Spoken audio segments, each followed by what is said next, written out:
This episode today looks and feels different than anything else I've ever done.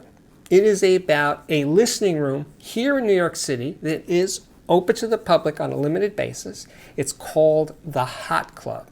I'm going to provide links and all that stuff below this video. And the Hot Club is hosted by a young man, Matthew Rivera, and he has a very vintage audio system. So young man with a very vintage audio system, and it sounds not like what I expected it to sound like. I'll just leave it there. But anyway, I conducted an interview with Matthew at the Hot Club, and we did a tour of the system. And this episode is going to run kind of long, so I'm going to break it up into two parts. And it goes deep. It goes very, very deep into how this came about, why it's really special, and deserves your attention, even if you can't visit it here in New York City. And I'll get into that also in this show. So anyway, let's get right to it. I want you to hear what Matthew has to say. Matthew, this is amazing. I've never been in a place like this, the Hot Club. And we should just say this up front. So people can who are in New York can come here on Monday nights? Yeah, Monday nights from 7:30 to 10:30. We have a public listening session here every week. A friend of mine cooks up a pot of red beans and rice. It's just available for anyone with the cost of entry, and you can hang out here with other people who want to listen to vintage jazz recordings on a sound system that makes them sound like they're not vintage and like they're happening right before your eyes or ears. Yeah, it's pretty amazing. So the speaker behind you, we're going to do a tour of the system, is an early 50s RCA speaker, studio speaker? It's, yeah, RCA LC1. A friend of mine gave me this speaker and kind of, inspired me to build a sound system that was as good as what the speaker is capable of. And that speaker is from the early 50s? It was invented, it was originally produced in 1949. Harry Olson invented it in 1945, was the first model, but it was put on the market in 49 as a studio monitor for RCA, but they would lease it out to other studios as well, and it became the state-of-the-art standard for studio monitoring up until the 1970s. Yeah. It's an early coaxial speaker. Yeah, there's pictures of Elvis listening back to, playback in the 50s, the RCA recording studios in Nashville, listening to an LC1. Okay. And I love that mono. Yeah. My friends are into mono, are always playing it over two speakers. I said, why don't you can just unplug one or something. Why? So you're doing it the right way, as nature intended. Thank you. Yeah. That's a beautiful thing. Yeah. So we talked before, so you got into music as a really little kid, right? Yeah, I was interested in early rock and roll. My grandmother had a stack of 45s, and I was very curious what these sounded like.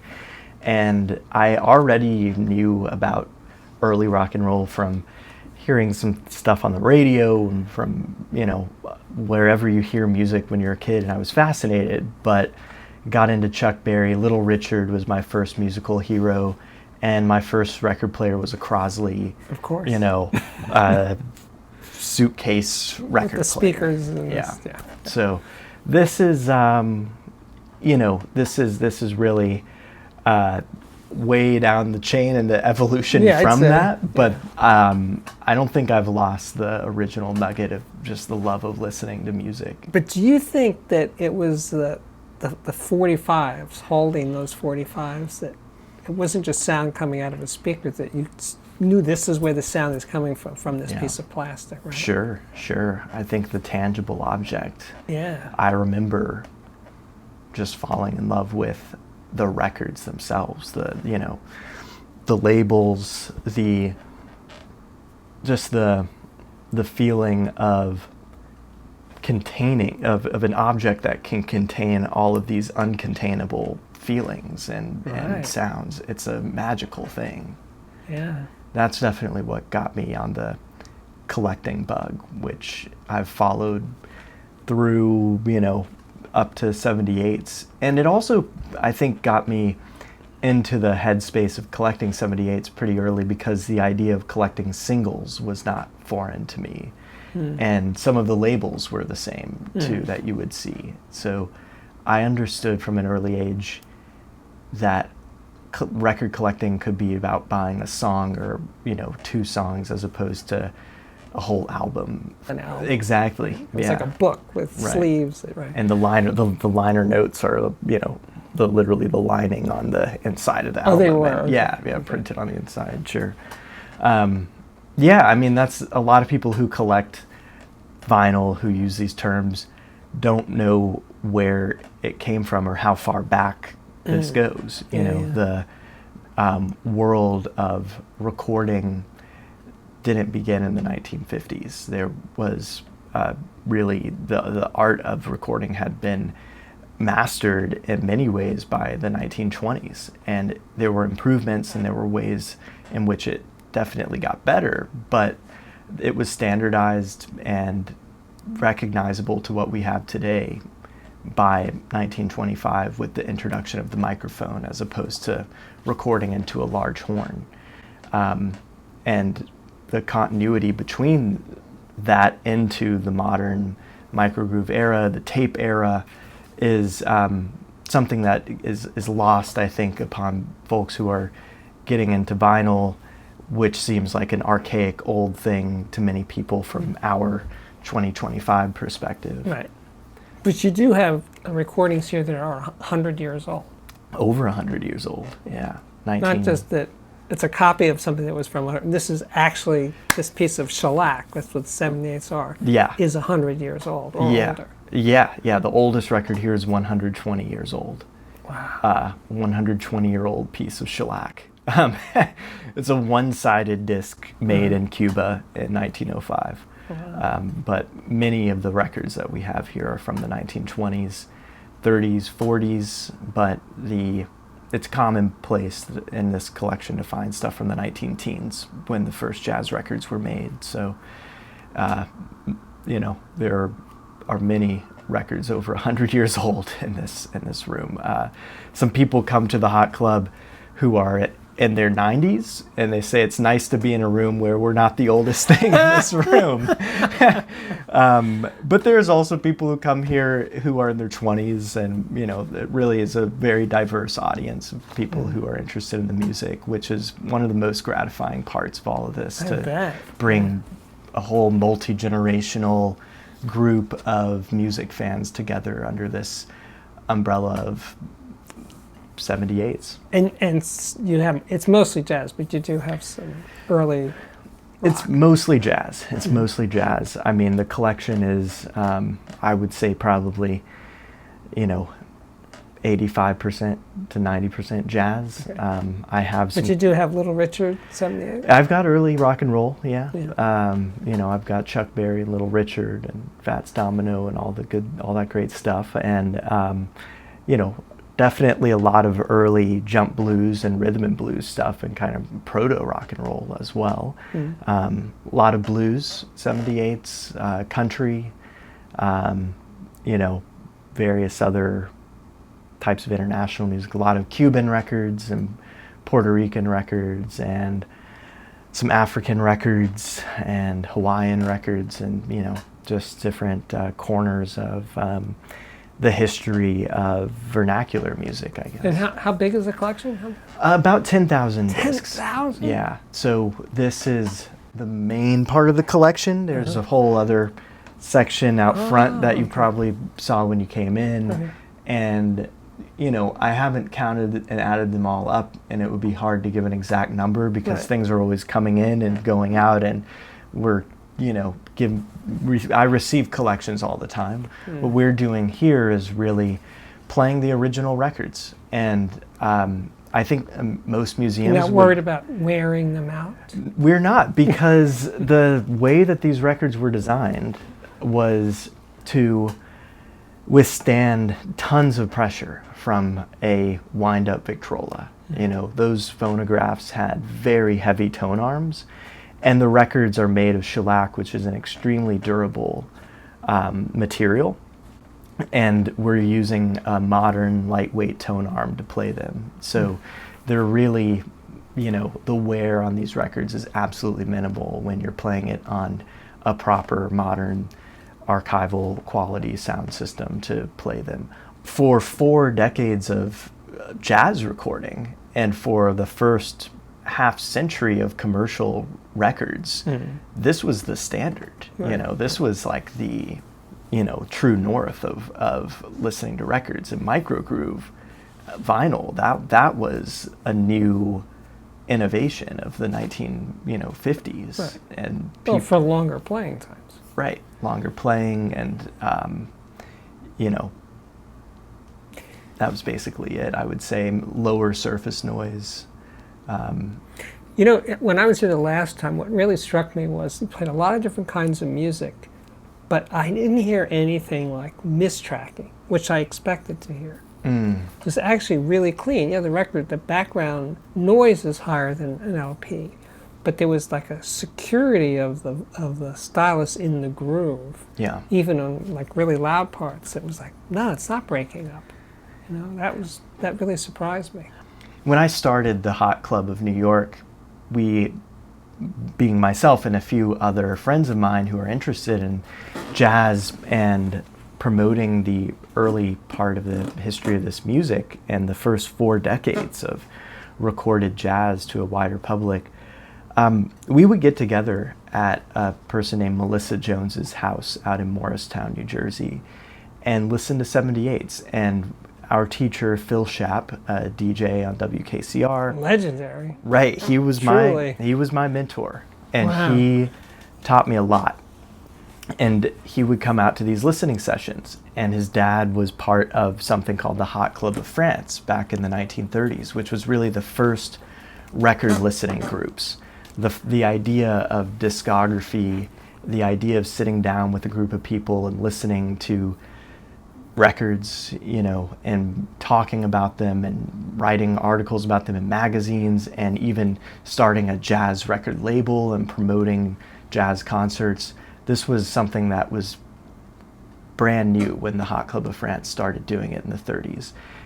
So you're on KCR as a DJ. Yeah, Tuesdays from noon to 3. Yeah. And people can hear that all over the world through. WKCR.org. And you're playing vinyl and 78s live? Yeah, I You're play. not making copies, you're playing. I'll do a little bit of both. The equipment that we have at KCR, is we can play 78s there. It's not as good as what I have here, so often I'll make transfers of things here. Okay. I will sometimes bring 78s there to play if I didn't have a chance to make a transfer, or I'll play vinyl. It's not really about the format as much as it is just about giving people the music in a thoughtful presentation with good sound. So you're carrying on Phil Schaap's. I guess so. That's what I'm thinking. I guess so. I mean, I'm not. Son of Phil. I'm not Phil. I can't be. I'll never be Son of Phil. Phil. I'll never. Yeah, son of Phil. Yeah. But I mean, I think Phil was Phil, and I'm me. Well, yeah. I mean, you were the same, but so you're carrying on his journey. This was in my apartment up until the This last was few months ago. not literally this space, but Yeah. this is what your apartment looked like? Yes, yeah, all of this stuff. I mean, it wasn't as big as this, Uh. so I couldn't fit, I couldn't do listening sessions there. And also I live out in basically Flatbush, so it wasn't the most central location for people to get to from around Right. the city. Right. But I had a room in my apartment with all of these records in it, the shelving in it, and I have been dreaming of doing this for a long time, and had the question of, what records will I take to the space and what will I keep at my apartment? Am I going to be able to survive in my apartment without having, all of my Wow. 78s? I relate. Yeah, I understand. And then I guess I had this kind of like Zen moment of like, I don't own any of this stuff, I just am the caretaker for the next. These records Right. will outlive me. Right. And, you know, it was also a little stressful to have all these records in my apartment. There's some really, really precious historical rarities in this room that I feel like should be in a public space. So what finally clicked, when it clicked for me conceptually, was I have to put everything in the space. I have to make the space as good as it can be. You know, don't hold anything back. Don't keep the good stuff at home. You know, this isn't the public version of it, of something that's better, you know, in another private space. This is as good as I can offer in terms of the equipment, the collection. I mean, I still have some records at home, but they're things that don't necessarily fit into the purview of this room. Like I've got all my Bob Dylan records. Yeah. I mean, I'd still, most nights I'm still sitting and listening to records and at home. And, you know, most of my vinyl collection is at home. And then I've got a lot of duplicate 78s at home of stuff I like. So I haven't, you know, given up completely, but. So for people who are around us in New York City, in the metropolitan area, how does it work for them to come here? Anyone can come here on a Monday night. So we have a weekly event on Monday nights that happens here. It's the Hot Club meeting. And from 7:30 to 10:30 every Monday, it's $25 to come here and listen. There's a student discount, there's a member discount, because we have a Hot Club membership as well for people who really want to support the effort and the mission. And it's a open invitation. There's limited seating here. There's only about room for 30 people in this space at most. So we are hoping to add more events as more people want to come here. But right now the Mondays are going well with about 20 to 25 people here every week. We also stream on Zoom. So for people who are not in the area, you can check out the meetings on Zoom. And the meetings will focus around a different theme, an artist, or a facet of jazz history. And then we'll have a second half of the meeting where people can actually bring 78s of their own to share and play them on our system. On the Monday night. On the Monday night, yeah. So that's it. There's no other time to. That's it right now. That's it right now. I am wanting to start doing some other days of the week to have more of an open house kind of event where people can just come here and hang out, you know, and request records to hear, check out books from our archive. Yeah, you can bring your own records if you wanted to hear them on this sound system, but just be in the space. We have a small shop of 78s as well, so that's a time where people can browse. It doesn't have to be as, you know, programmed of an event, and I want to add at least one of those. I mean, we don't have a staff of, you know, of people who are working here to run the space. It's me, so I have to be available to be here to do it on a consistent basis. But and we do some live music here as well. Oh, you do? Yeah. Oh, wow. Yeah. Musicians come here and play, and right now the series we've started is called Sittin' In, and the Hot Club will invite a musician to come here and choose some records from the collection to play and talk about those, and then play a 2-hour jam session after that, inviting whoever they want to play with to come here and hang out and play whatever they want. You know, I don't tell anybody what to do. So the only criteria for a musician to play here is they have to be interested in 78s. They have to be interested in the music on 78s and willing to put together an hour-long program of some records, and then we follow that up with live music afterwards. Okay. And from wherever people are in the world and they want to contact you directly, how do they do that? On my website, yeah, hotclubny.org. Okay. Yeah. All right. Thank you, Matthew. Yeah, This sure. is awesome. Okay, great. Best time. And I don't even like 78s. But I like them more now that I've met you. That's good. That's good. You won me over. Thanks.